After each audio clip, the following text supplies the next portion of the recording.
మొదలయ్యాయి. 4G వలన high speed data వచ్చేసింది.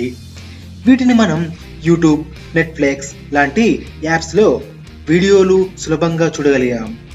ఇప్పుడు 5G ఉంది. ఇది సూపర్ ఫాస్ట్ డేటా వేగాన్ని ఇస్తుంది. 2000 సంవత్సరంలో నోకియా ప్రపంచంలో టాప్ బ్రాండ్. వాళ్ళ ఫోన్లు బ్యాటరీ బ్యాకప్, మొట్టమొదటి గేమ్ స్నేక్‌తో ఫేమస్ అయ్యాయి. తరువాత 2007లో యాపిల్ తన మొదటి ఐఫోన్ తీసుకొచ్చింది. ఇది టచ్ స్క్రీన్, ఇంటర్నెట్, యాప్స్ అన్నీ కలిపింది.